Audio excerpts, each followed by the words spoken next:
안녕하세요. 이승지 변호사입니다. 자, 오늘은 내 땅 도로를 막아도 되는가? 내 땅인데 도로로 쓰이고 있어요. 그 도로를 뭐 철책을 치거나 아니면 뭐 장애물을 설치해서 막아도 되는지. 일단은 막으면 일반 교통방해죄라는 형사처벌이 내려질 가능성이 높아요. 일반 교통방해죄.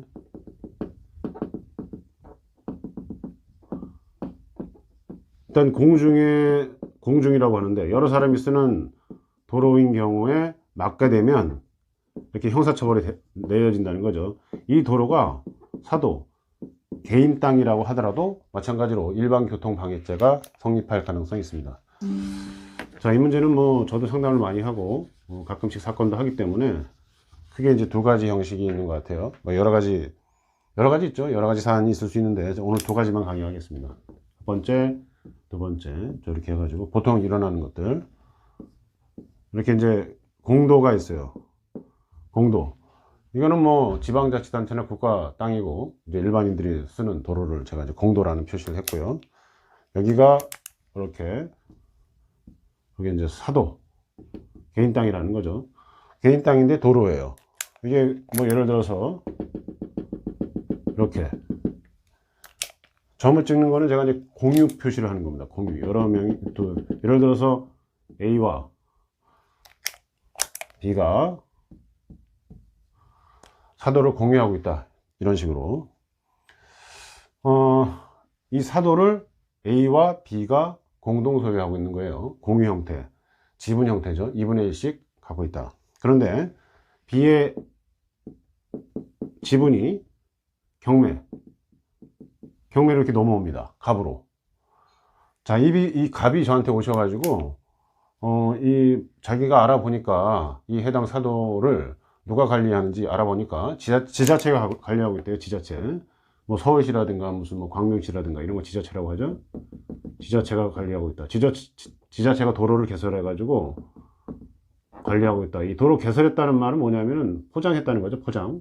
도로 포장을 했다는 겁니다. 자, 이런 경우에 갑은 보통 이렇게 지자체를 상대로 부당이득 반환 청구 소송을 합니다. 뭘 부당이득이라고 하느냐? 지료를 달라는 거죠. 지료. 지자체가 내 땅을 도로 포장해서 일반인들이 쓰게 했다는 거죠.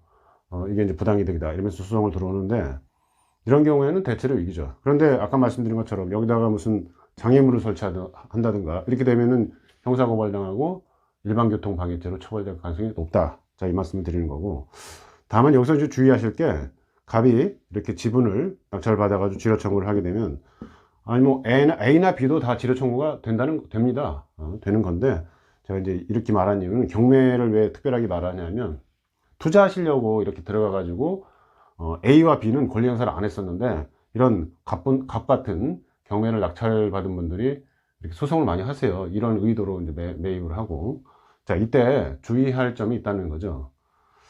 이렇게 확인해 보시면 A와 B가 이렇게 공유 등기를 하고 해당 사도의 주인인데도 불구하고 권리 행사 안 하고 지자체가 이렇게 도로를 쓰는 경우에는 A와 B한테 재산세 같은 게 안 나오는 경우가 많습니다. 그게 이제 법적 근거가 있습니다.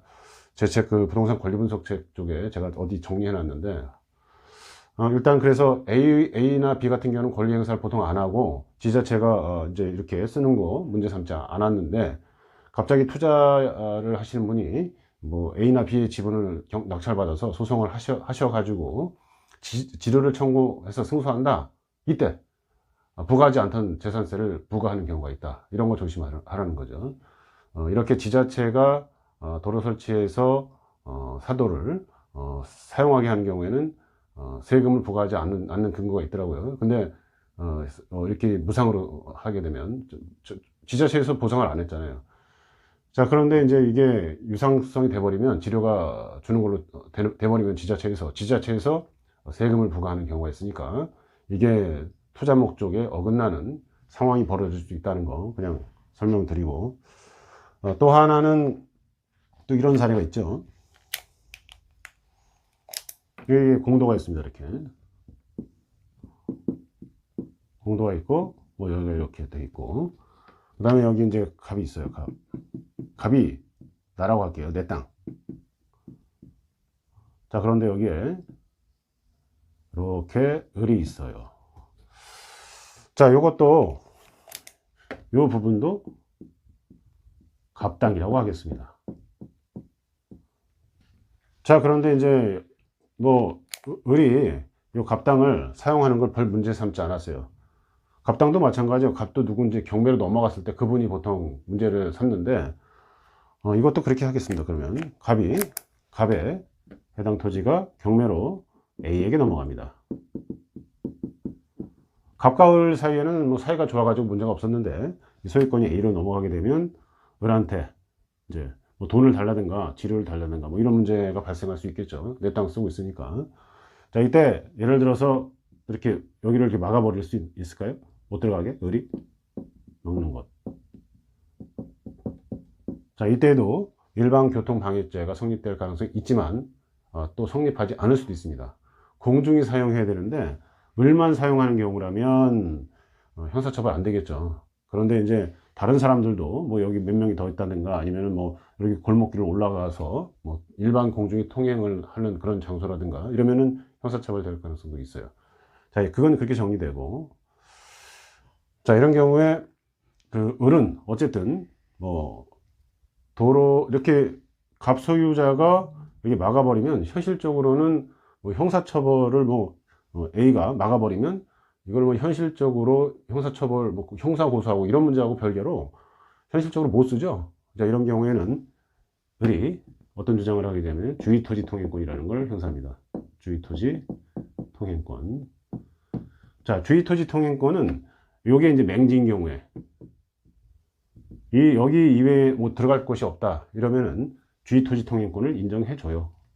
다만 을이 갑에게 보상을 하는 그런 구조로 해결이 됩니다. 자, 이 도로의 면적 싸움도 많이 하시는데 주의토지 통행권 행사할 때 저 면적 싸움은 갑의 토지 소유권을 존중해야 되잖아요. 그래서 최대한 을이 사용하는데 불편함 어느 정도 마음대로가 아니라 A에게 갑의 소유권을 취득한 A가 A의 소유권을 최대한 덜 제한하는 방식으로. 그래서 예를 들어서 을이 나 여기 건물 질 거니까 건물을 지려면 최소한 도로 전면 뭐 2m, 4m 이런 게 필요하다. 이런 식으로 주장했을 때 그걸 다 인정해 주지는 않을 수 있다는 거예요. 그런 거 조심하시고. 건물을 신축하기 위해서 필요한 도로 면적이 필요하다. 이 100% 인정 안 해준단 말입니다. 이런 판례도 상당히 많습니다. 자, 그러면 이런 두 가지 소송을 할 때에 예를 들어서 이렇게 제한을 받는 사람들, 을이나 뭐 예를 들어서 이렇게 막 지나다니는 사람들 또는 지방자치단체 이런 분들은 무슨 주장을 하게 되냐면 소유권의 배타적 사용수익 포기 이론이라는 게 있어요. 자, 이게 인정이 되면은 그 토지 소유자의 부당이득 청구가 인정이 안 되거든요. 그런데 이제 토지 소유자의 배타적 사용수익 포기 이론은 공익대 사익을 전제합니다. 공익대 사익. 자, 그래서 이런 경우는 첫 번째 사례, 이런 경우는 여러 명이 왔다 갔다 하고 그 다음에 지금 경매로 낙찰 받은 A가 문제 삼는 거기 때문에 이런 경우에는 토지 소유자의 배타적 사익 수익 이론의 전제인 공익과 사익이 충족이 되죠.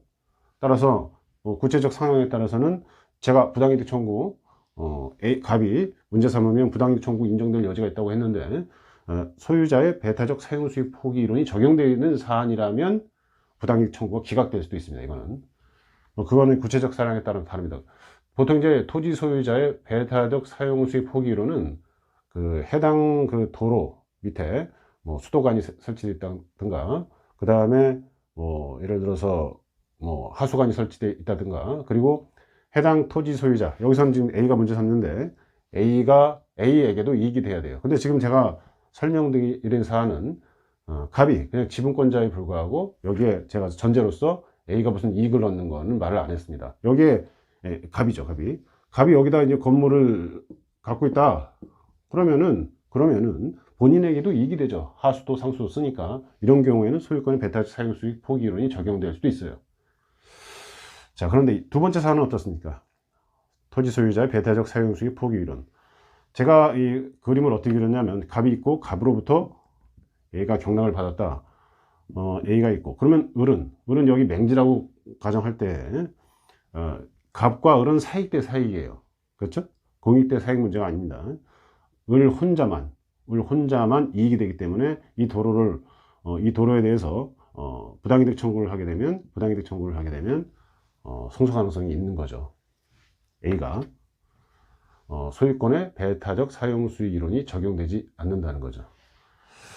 소유권의 배타적 사용수익 이론, 이 문제는 공익 대 사익의 문제여야 되고, 그 다음에 사익이 이제 포기되는 꼴이나 마찬가지인데, 이 사익권자에게도 약간의 이익이 존재해야 됩니다. 아까 말씀드린 것처럼 도로에 하수관, 상수관 설치한 게 본인에게도 이익이 돼야 돼요. 공익을 위해 주기도 했지만. 그래서 지금 같은 경우에, 그래서 이제 사정 변경에 의해서 공익 대 사익 문제가 사익 대 사익으로 변하면 사용수익 포기가 번복될 수 있다. 자, 이게 또 전원합의체 판결입니다. 자, 오늘은 뭐 내 땅을 마음대로 막을 수 있는지, 일단 막게 되면 일반 교통 방해죄라는 형사처벌 가능성이 있다는 거고, 그 다음에 이제 그 형사 문제와 별개로 토지 소유자가 그 땅을 사용하는 사람한테 뭐 지자체라든가 아니면은 개인들한테 부당이득 반환 청구도 할 수 있거나, 아니면은 이제 맹지 같은 맹지인데 내 땅이 없는 경우에 그 공도와 연결된 요 A나 뭐 갑 이런 분들한테 주의 토지 통행권을 행사해서 보상을 하고 토지를 쓸 여지가 있고, 그 다음에 뭐 토지 소유권의 배타적 사용 수익 이론, 자, 이런 문제도 함께 알아봤습니다. 감사합니다.